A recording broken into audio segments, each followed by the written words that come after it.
I want to thank all the candidates certainly for coming this evening, and also just to note, we have a really strong team of candidates this year, and I think you are a representative of why Reston is Reston, why Reston continues to be Reston. That we have citizens who are willing to devote their time, and being on the RA board, I know it's a lot of time for the betterment of our whole community. So I want to thank you, one and all, for this, and wish you great success here. I wish all four of you could win. I know that's not how elections work, so I do appreciate you taking some time to see us. So Vincent, I'm going to turn it over to you, about 3 minutes or so. I actually have the timer here, and you're up. All right. Hello, my name is Vincent Dort. I'm 26 years old. I'm a 2-year resident of Reston, and I'm a software developer during my day. For me, running for the Reston Association's Board of Directors is a way to give back to a community that has a very unique history and design. This uniqueness is one of the main reasons that I decided to sit down in the roots of this community. It is also a reason why I want to run. One of my biggest priorities as a board member will be the protection of our community's green spaces. Both open and closed, these areas are one of the defining aspects of who we are. Every tool which we have should be used to preserve our green spaces. I believe we need to make extra efforts to liaison with outside organizations, such as our lovely audience here tonight, and many of the organizations that I'm a part of, to ensure that the future of our community's green spaces are protected now and for all future residents of Reston. Next, I, as a board member, would advocate for focusing on upgrading and repairing the core amenities of the community, rather than acquiring new liabilities. With recent purchases made by the RA and the financial stress and chaos caused by the COVID pandemic, now is the time for being cautious and prudent with acquiring new assets for our community. And now is the time to ensure that our excellent financial report that was reported last year stays that way for many years to come. Finally, my experience in IT and software development will be a great asset to Reston and for the Reston Association. We are currently in the midst of a website redesign for the website, and me, as someone with experience in that, would be very helpful in ensuring that our website is the best website possible for all of our members. In addition, we've also had a recent upgrade to cloud technology and cloud computing with our IT infrastructure. I'm a man with professional experience in that, so I have extra experience in all that. So in conclusion, I hope you all will consider voting for me for the Reston Association Board of Directors at large. I hope to serve this community just as much and just as generously as you have all given me the time tonight to speak. Thank you all very much. Thank you, Vincent. Appreciate that. I guess since we're all muted, if anyone has a question, if they could raise their hand and Lynn will unmute them. Or you can unmute yourself. Or you can unmute yourself. And while that's happening, Vincent, you mentioned sort of infrastructure. Yes. One of the issues I think that we face is aging infrastructure. Yes. And what do you think we can do about that? To be clear, is this IT infrastructure you're talking about, or physical infrastructure? Physical infrastructure. Well, we currently have a schedule for upgrading everything, and I've taken a look at that, and it seems to be progressing along as it's been going. Part of the reason why I believe we need to hold off on acquiring anything new is so we can focus on that aging infrastructure. I mean, Reston's pretty old. Yesterday, I had to change some pipes. I had some pipe issues. We had to have plumbers come in. And the same is often true for our courtyard, for our tennis courts, for some of the pools. I know Lake Thoreau, I don't know how to pronounce it sometimes, is going under regrowing. And I remember talking to someone saying they were concerned about that. They wanted that to go along as quickly as possible. So I believe you have an excellent point about crumbling infrastructure and old infrastructure. That is why we need to focus on this stuff now, rather than looking to anything new in the immediate future. Okay, thank you, Vincent. Not hearing or seeing any other hands up, I'm going to move it over and give it to Timothy. Tim. Thank you. Thank you, Vincent. Tim, unmute, Tim. There you go. Can you hear me? Yes, we can. Very good. Hello, everyone. I'm Tim Dowling. My family and I have lived in Reston for almost 40 years, and I really appreciate all the great work RCA does for Reston. So thank you for that, and thank you for the invitation tonight.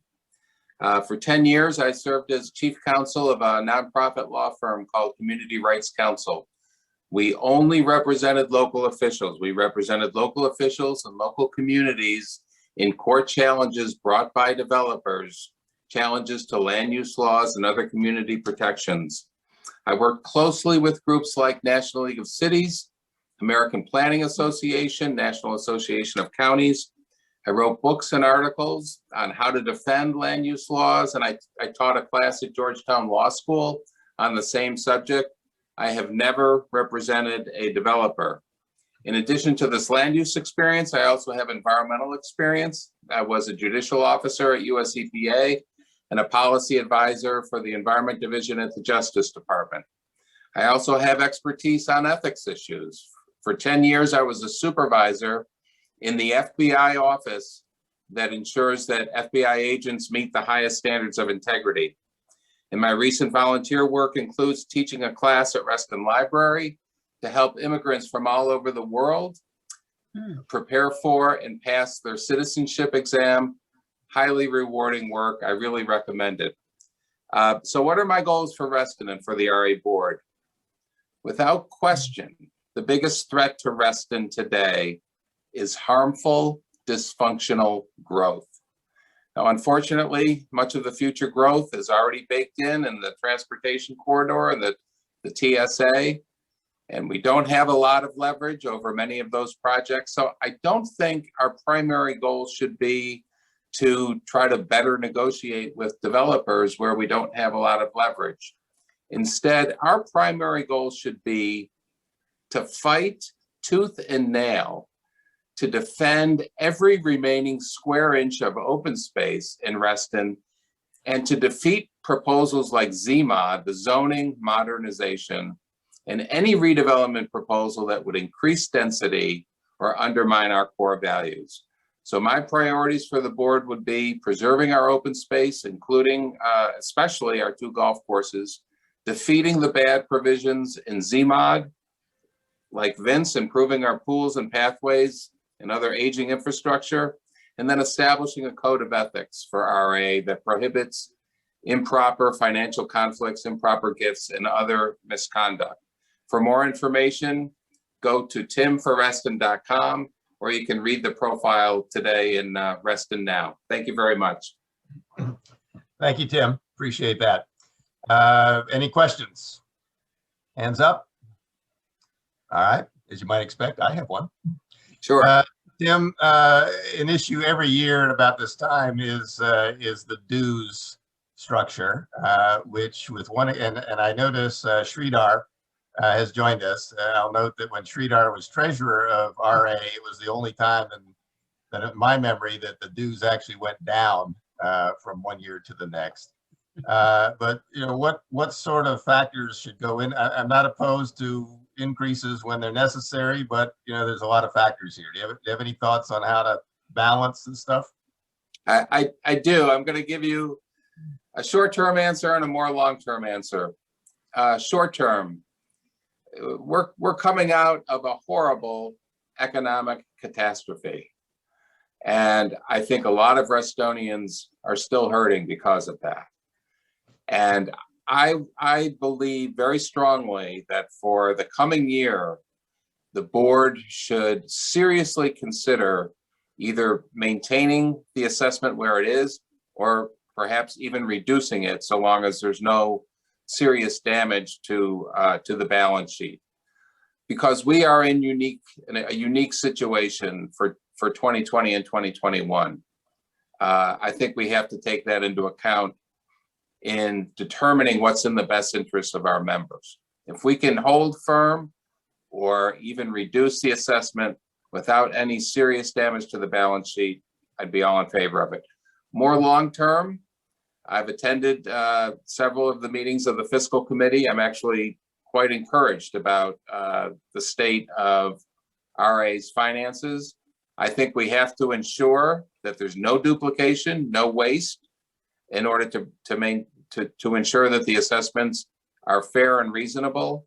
But at the same time, as Vince pointed out, we do have renovation projects that are coming. I think we can expect to be spending several millions of dollars every year for the next 20 or 30 years on upgrading. And so I would anticipate that eventually fees will go up. Okay, thank you, Tim. Appreciate that. Sarah, you're up. Actually, sorry, Dennis, I had a question for Tim. Okay, quick one.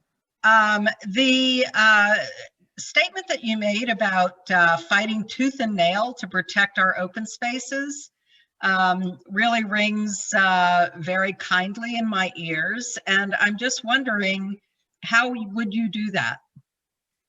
Well, at Community Rights Council, that's what we did. We defended local officials when their land use laws were challenged by developers.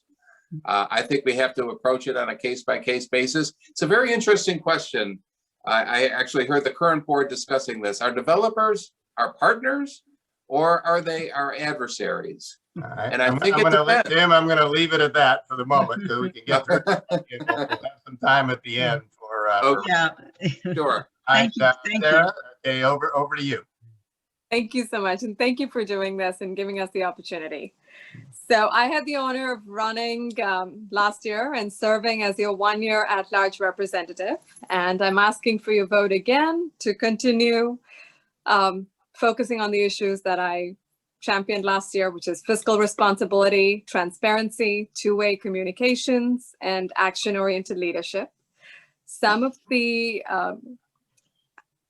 issues that I championed on the board, and I'm just listing a few off. One was dues.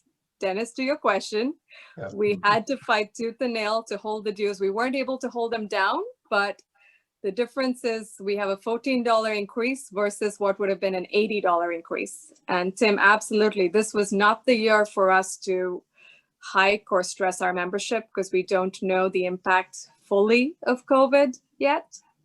There are many of us who are struggling with our finances. The other part was pool passes. Many of our members were not able to enjoy our recreational facilities, so we championed to give them discounts or refunds. Another campaign issue for me was golf courses. So that was the campaign promise, and I know I worked with Lynn a lot on that. We, for once, as the entire board, took a very public stance that our Reston is a 2 golf course community.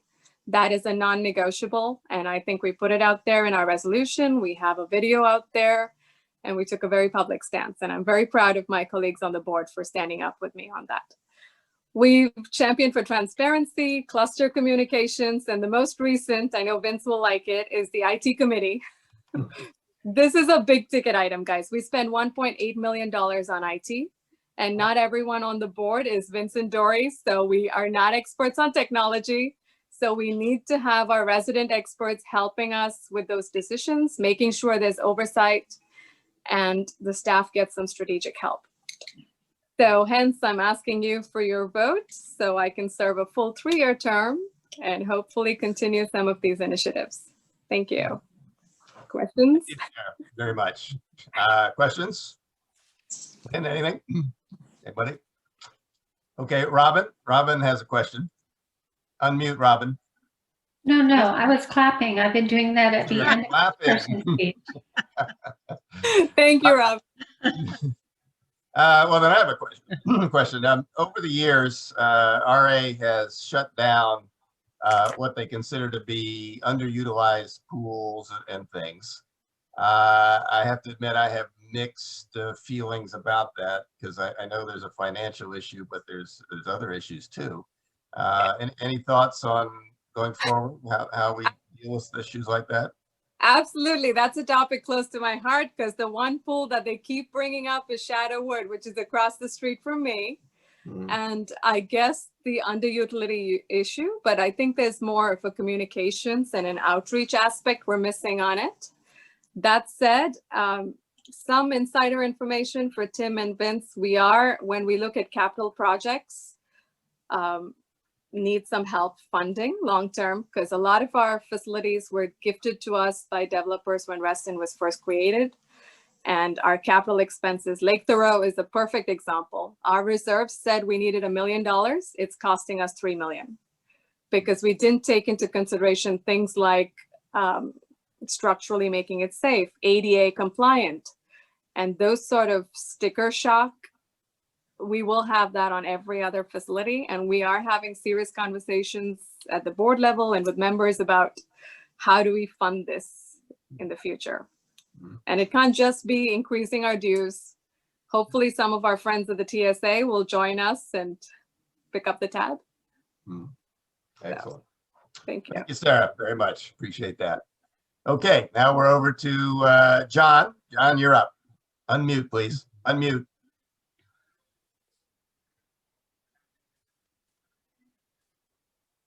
There we go. There you go. Dennis, how are we doing? Yeah, I hear you coming in loud and clear. Terrific. I'm John Farrell. I'm running to represent all of you on the Reston Association Board of Directors because we can do better. First of all, I want to thank all of you for allowing us to share our thoughts about Reston Association with you tonight. You're very generous with your time, and I deeply appreciate that.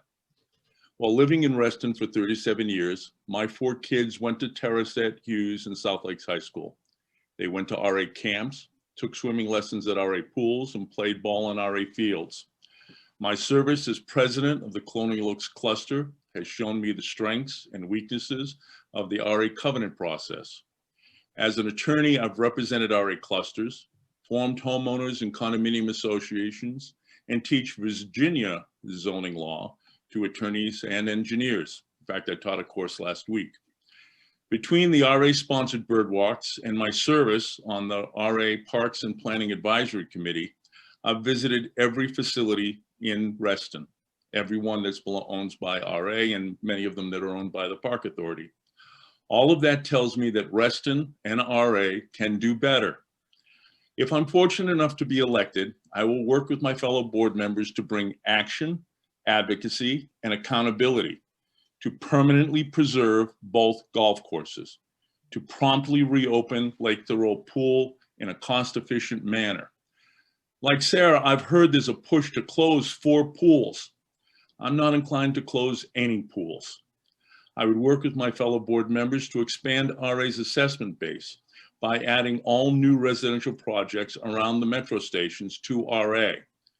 There will be opportunities for those negotiations. There will be proffer condition amendments, and we will have opportunities to renegotiate those proffers. Just adding the existing apartments would bring more than $1.1 million in new revenue to help pay for those capital projects and would hold down our RA assessments. I would work to obtain recreational facility contributions from the developers of the new residential projects to renovate and improve RA amenities. I would work to do our part to protect our environment by adopting a clear plan and funding to convert RA's fleet to electric vehicles. I would work with them to increase transparency by avoiding executive sessions and revising RA's committee structure to improve members' understandings of RA's functions. I would work with them to redesign the RA website to improve ease of use for all RA members and to increase the security of RA's database to protect your personal information. And during all of that, I would work to preserve RA's legacy of inclusion of all social economic groups at all stages of a family's life. I'm John Farrell. I'm asking for your vote for the RA Board of Directors so that we can do better. My website is farrell4reston.com, and I look forward to your questions. Thank you, John. You came in at 2 minutes and 58 seconds, by the way, so really well timed. Great job. My stopwatch works.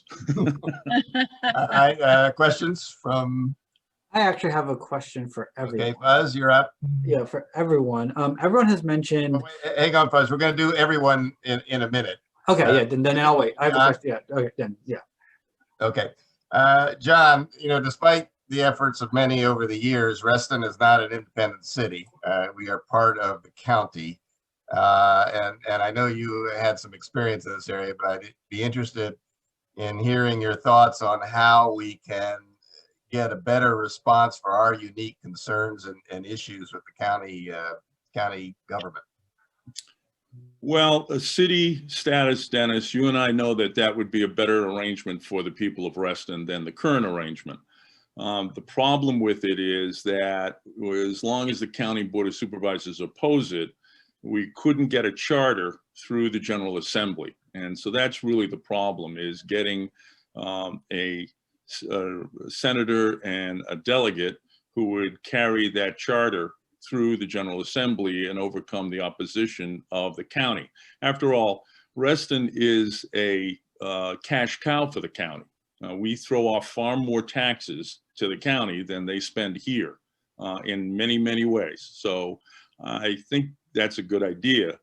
I think our best hope is to have a member of the Board of Supervisors who champions Reston at the board. It's only one of 10 votes, but working with the other board members, we can, and with the chairman, we can get more from the county to benefit Restonians. And it's a matter of moral persuasion, and working behind the scenes, which you know I've done over the years to try and improve things. One example was, getting that $1 million to improve the girls' softball fields. We literally had to go so far as to threaten a Title IX lawsuit to get them to commit to $100,000 every year for 10 years to improve the girls' fast pitch facilities. And we wound up having a facility at South Lakes that hosted a national championship. So it's a matter of persuasion and diligence and hard work. Great. Thank you, John. If you bear with us, we have at least 2 questions that different members want to throw out to all the candidates. And again, I will remind everybody that the key word of the day is pithy.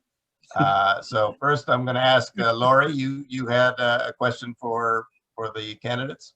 Unmute. Yeah. Sure. Thank you. First, I just want to say I'm thrilled that I have no idea who I want to vote for, because I'm so happy to have people who are so committed to making Reston the best it can be. It's the reason I moved here. So one of the issues that I have been confronted with continuously as a Restonian is communication, or the lack of communication with the RA board. Signs around the lake when things are happening that are super tiny, you can't read, just in every way, shape, and form, just a lack of communication and a lack of transparency. And so my question to each of you is, what would you do if you were on the Reston board to solve that? What would be your 3 top things that you would do? Okay, and just to make it a little bit more exciting, we're going to go in reverse order this time. So John, this time you're up first. Well, one of the things we need to do better at, and one of the things we used to do, Lori, and we need to do again, is to send out the board package to anybody who wants it. We stopped doing that about 18 months ago for reasons I do not understand. I used to be on that mailing list, and I get the board package at the same time that the board did. So that would be my first thing, is reverse that decision and allow anybody who's interested to get the board package at the same time the board gets it. That way, people like you will know what's coming up on the agenda, and it won't be a surprise. That also would enable members of the public to speak at board meetings when a topic that they're concerned about arises. One of the bad decisions that have recently been made is to restrict members to only speak during the public comment section at the beginning of the evening, instead of enabling members of the association to speak during the meeting on the subject that they care about. And I think we can do that. We've done it in the past. I think we can do it again. So then the other part, Lori, is that right now we don't have a complete email list of everybody who's a member. So it's difficult to send out emails to everybody. I think we only send out emails to about 8,000 out of our 24,000 members. I think if we explain to the members that we won't abuse the process, thank you, Dennis, I think we can do a better job of informing them. Okay. Thank you, John. Okay, Sarah, you're back up again. Thank you. Laurie, it's 3 steps. One is when the members actually come up to board meetings. Forget us going out and reaching them. When you show up to a board meeting and make a member comment, we don't follow up. There's no closing the circle. We listen to you, we say, okay, thank you, and we send you away. So as much as possible, the last year, I've tried my best to sort of close the circle and go back and make sure the customer issue has been handled, because we're a service organization. The second would be having a staff directory, something as simple as a staff directory on our website. So when you have an issue on the lake and you wanted to contact someone, you know where to go. Right now, to find Will Peterson, you would have to go under watershed and all other sort of headlines, and I don't think you'll still get his contact. To me, as someone who doesn't live on the lake, I don't connect watershed and lakes as the same guy. So it's having a better staff directory. And then the last one is outreach. I feel terrible saying this after a year on the board, but that's definitely an area we need to work on. And as much as possible, I've been pushing it with the EAC. The EAC has taken a bigger stance. We're more on social media. We're pushing out our agenda and our issues like the racer report, but you're absolutely right. We need to work on it and work better. Is that Thank good? you, Sarah. Oh, you done? Okay. Did I stay short? You did. Yeah, you're the record holder at the moment. Okay, Tim, over to you. Lori, I think the first and foremost, I would encourage the board to do many more listening sessions. Get out into the community as a board and meet with interest groups, people, lake owners, people who own lakefront property, see what their concerns are. I remember at the candidate forum last year, somebody from Lake Audubon made a comment about the lack of two-way communication. And it was exactly the point that Sarah is making, that people can make comments, but there's no follow-up. Well, I think if we have listening sessions with no other business, I think that it greatly increases the likelihood that there will be follow-up. The other thing I would say, my impression is that the Reston Association Media Department actually is doing a fairly good job in terms of producing videos, very professionally made videos and other messaging devices, but I'm not sure that they're reaching enough people. So what I would like to see, rather than simply posting those things on the RA Facebook page, do some cross-fertilization with things like the Nextdoor app or Patch or other ways in which Restonians communicate with each other to make sure that those videos and messages are reaching the biggest possible audience. Okay, great. Thank you, Tim. All right, Vince. All right.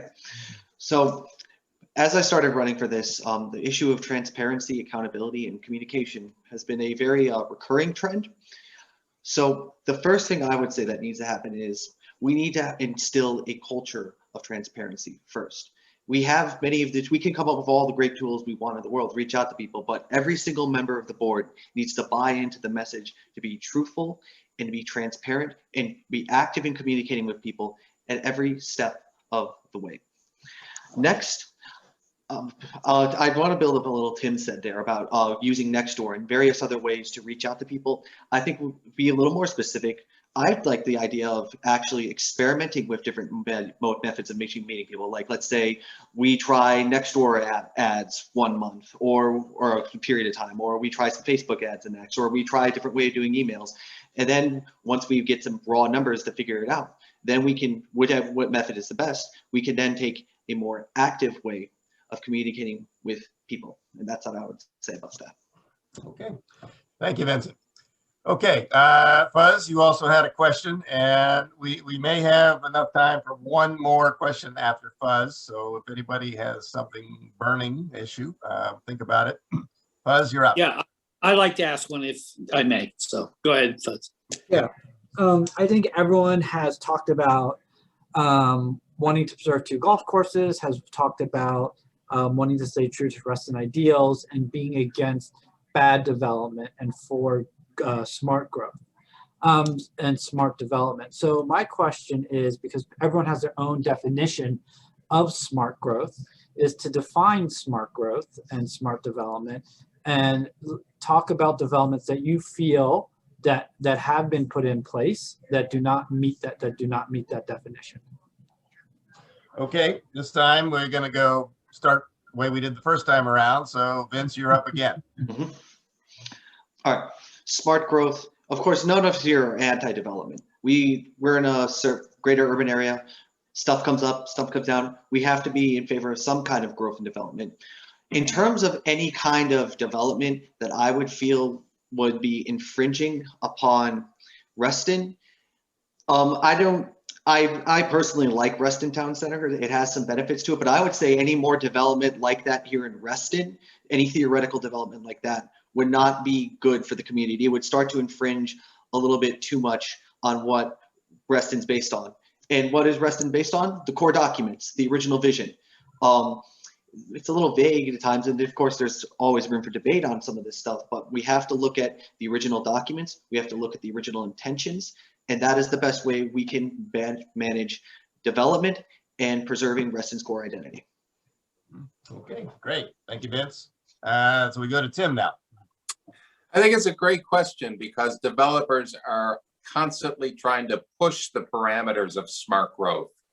They want to build sort of near a metro station and call it smart growth because they know that that is a way to get community acceptance. The problem is they push the parameters too far. So for example, they may build something and then promise that they're going to have a shuttle running from their front door to the metro station every day, and that's going to make it a smart growth project. Well, the problem is if that shuttle takes you 20 minutes, very few people are going to add a 20-minute shuttle ride to an already very lengthy metro ride to get downtown. So the net result will be the residents are going to be using their cars, they're going to be getting on the toll road and then 66, and it's completely unsmart. So I think at a minimum, the one key metric for determining whether something is smart is whether you're within a 5 or 10-minute walk of a metro station without reliance on shuttles or anything else like that. I would also take a look at how much parking is being provided to the residents. If every resident is getting 2 parking spaces, that is not smart growth. There are other things you can look at as well, but I think one of the biggest problems around here is traffic and the impact on the road. And so that's why I would focus on parking spaces and proximity to the metro station. Okay, great. Thanks, Tim. Back to Sarah. Hi, thank you. That's a great question. And I think we've all said that. To me, smart growth is not just about where they're located, but a holistic view. We don't have the infrastructure to handle the additional residents, the density that comes with smart growth. We need to look at updating our school systems, our roadways, all of those before we start talking about adding additional heads. I think the conversation right now that a lot of them are having about ALUs is a perfect example on that. What are the implications for every single one of those decisions in the long term? How does that impact us? One of the perfect examples for it would be, the proposal that Wheelock had for Hidden Creek, which it looked good in drawings, but in reality, that was very far from where we are right now. The other part is Reston as a whole. All of us bought into it for the brand and feel. We have DRB for a reason. DRB is not the most loved part of RA, but DRB is definitely there for a purpose. And a lot of these developments in the TSA, I think if they had to go through DRB, we won't have that huge shark tank that we have now, which I guess was pitched as a beautiful aquarium and is now a billboard sign. So that's where I think we need to be wary and be smart about how we're moving forward. Thank you. Great. I get nervous when, Dennis, you move forward. I know I'm getting on my timing.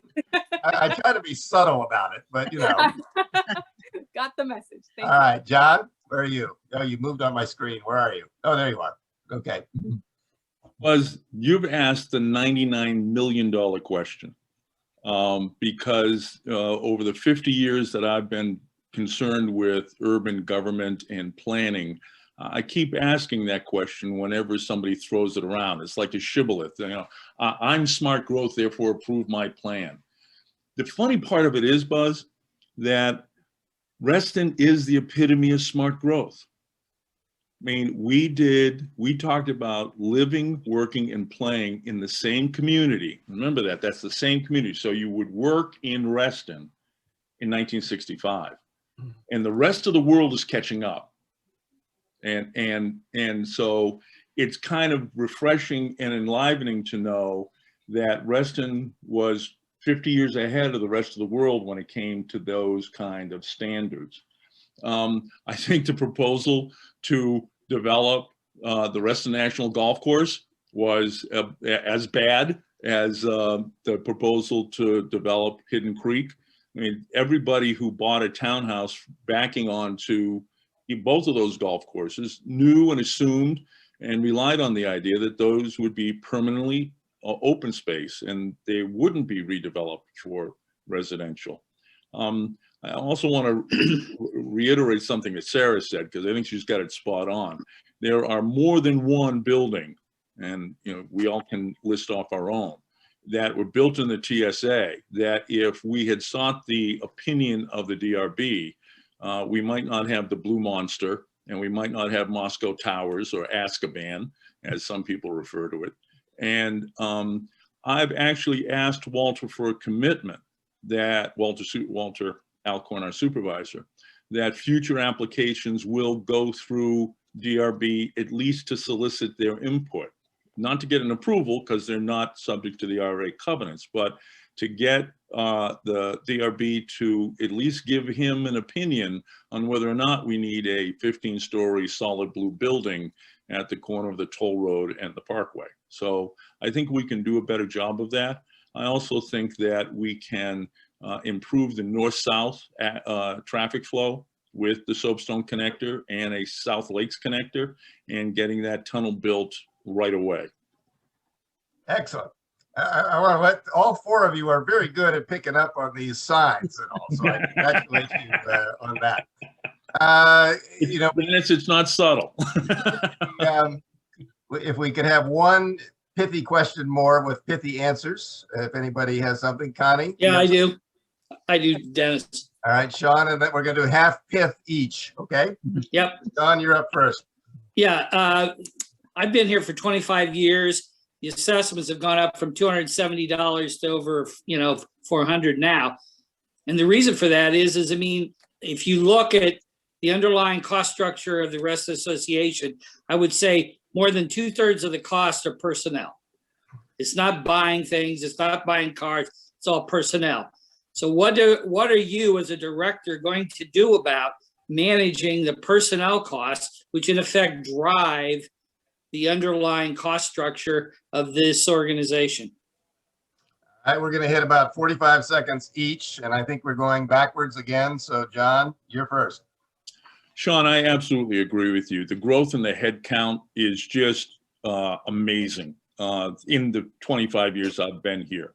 I think we really have to sit down with the CEO and do a zero-based budgeting on head count because I don't understand what half the staff are doing. And I think it really is incumbent upon the CEO to explain to us why we need as many people as we have working here. Go back and look at how many people were working here 25 years ago. And it's not like the functions have massively increased. I mean, we've got this same 14 pools and 55 miles of trail and 55 tennis courts. So it's not as if their responsibilities have massively expanded. So that would be my first thought as to what to do with that issue. Okay, Sarah? Thank you, Dennis.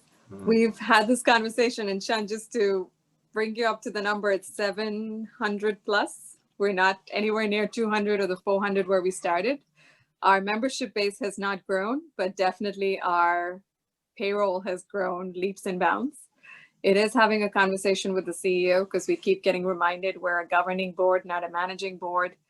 And that conversation is holding the CEO accountable, that his staff are absolutely essential and they're managed, their time is managed well, their roles are managed well. We have a full-time social media person yet our IT department is run by one person.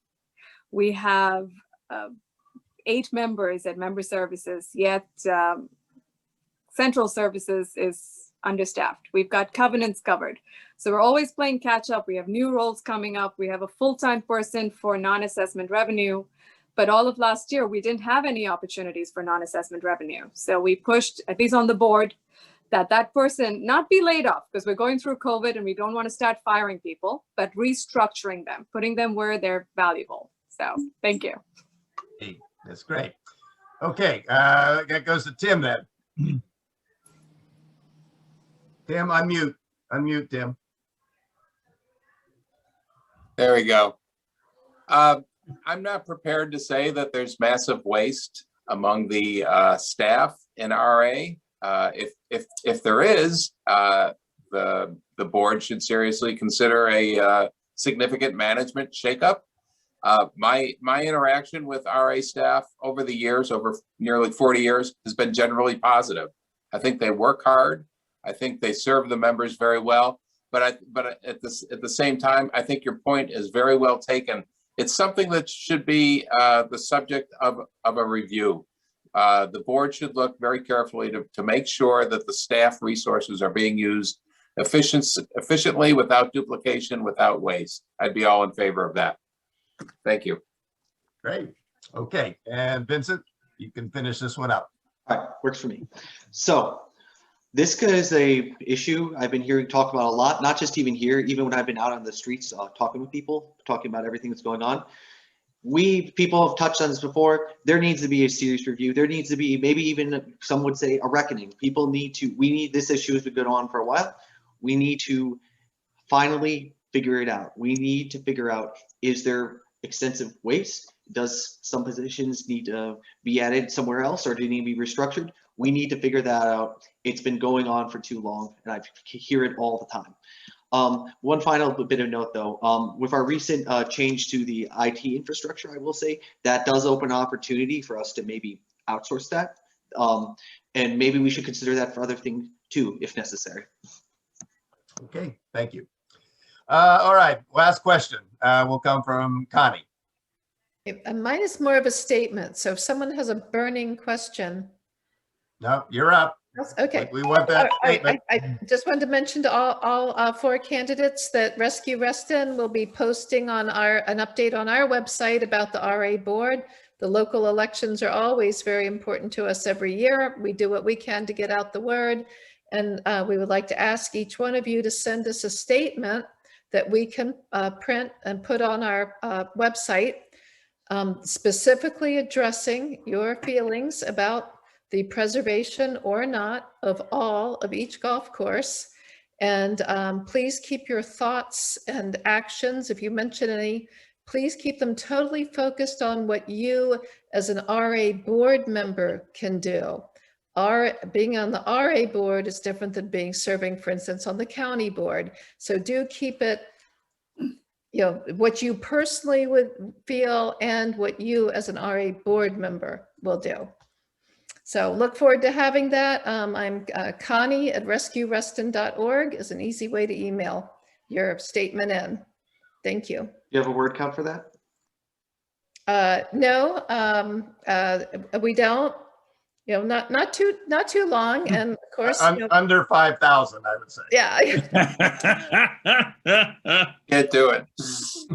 Yeah, but if we think it's too long, we will be glad to come back to you and work with you to net it out a little further. So great. Be generous. That's fine. Yeah. Thank you, Connie. Well, listen, like Lori, I have to say that I am tremendously impressed with our slate of candidates here today, and I know that RA will be in good hands however this turns out. So again, I do wish to thank all of you for taking the time to come and meet with us. I think it's been very helpful, very useful to get your views on these different opinions, and I wish all of you good luck.